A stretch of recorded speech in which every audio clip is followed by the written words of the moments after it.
Well, hello everybody. Thanks for tuning in. Today I'm going to show you how to fix a wobbly bike wheel. When I say wobbly, it's when it's in situ, you're noticing some play backwards and forwards on the front or the rear, or indeed with the wheel off, you've got that noise. It's obvious that the axle is a bit loose. Assuming the axle isn't snapped, we can fix this without removing the whole system. If it is snapped or there's obvious damage to the axle, then you can look at my other video, which is how to do the full hub service. But hopefully we can do this in just 2 or 3 minutes using a couple of basic tools.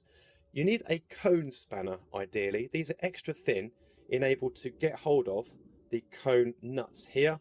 You might be able to get away with some very thin pliers or a plumber's wrench, but there's a chance you can chew things up. So that's the only fancy tool that might help you. Other than that, you just need a regular spanner for this outer nut, which is called the lock nut. The way it works is this. The cone nut needs to go in towards the wheel hub and just bite into the ball bearings enough that there is enough of a grip, but not too much where they're over tightened, which will potentially crush the ball bearings, potentially damage the wheel hub and cause a rumbling and just not a nice moving wheel. Now, because this is loose, I reckon this lock nut here isn't on very tight. Let's give it a push down and see. Yeah, it came off very easily. So I think that's possibly what the issue is. If not, then the issue is going to be on t'other side, and then you're going to have to remove the freewheel or the cassette. And again, I've got videos on my channel to show you how to do that. But I think this side is the issue, thankfully. So now we've removed the tension of the lock nut, we can get our cone spanner again and just see how tight this cone nut is. And again, you can hear the wobble. That metallic clonking is things moving backwards and forwards. If we just get the cone nut on here and just hold on the other side so it doesn't spin, there's loads of movement there. It's just starting to make contact with the ball bearings because I'm getting resistance. So if I move that now, there's no movement at all, but it's still moving freely. Hopefully you can see that on the video. So actually, I think we're there. So what we need to do now is we need to tighten the lock nut without moving the cone nut. Because this cone nut has a very small amount of tolerance, if it gets tightened only slightly more than what I've got at the moment, it's going to be biting into the bearings, causing that rumbling. But of course, if it backs off at all, we're just going to be back to square one with the rattling. The ideal way of doing this, as I've said in my wheel hub service video, is to use a vise, a bench vise, and hold this other side in place. That then gives you 2 spare hands, one to hold the cone spanner, one to hold the lock nut.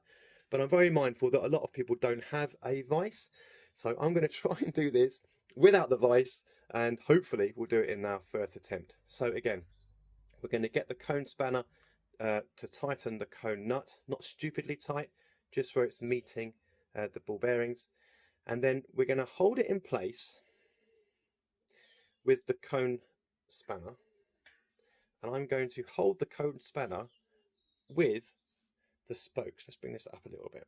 So I'm holding the spokes and the cone nut at the same time, so there's not going to be any movement.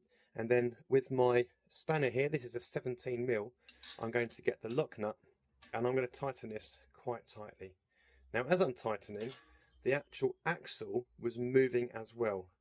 I'm guessing because there's a bit of grime and grit underneath the threads.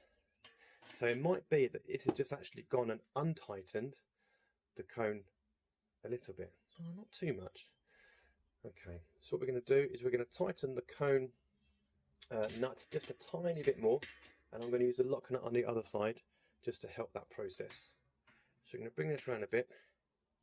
Just going to nip it up just slightly more. Oops.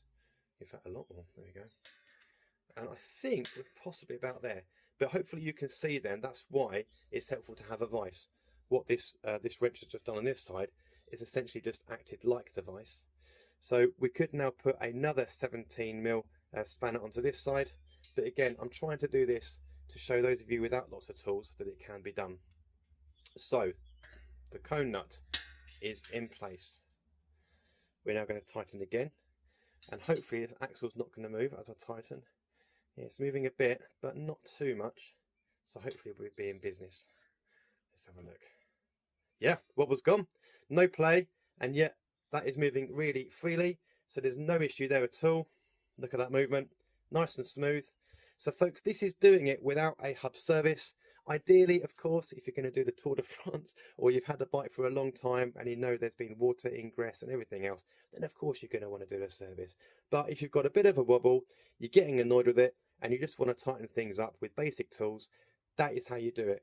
Once the video has stopped, I'm going to get my cone spanner again and the lock nut tightened. As I say, off camera, I'm going to use my body weight and I'm going to really push down on this lock nut because obviously that must have worked loose at some point. Other than that though, we are done, we're in business, and that is job done. Thank you so much for tuning in. I hope that's helpful for those of you that just want to get back out on the road and only have basic tools to hand.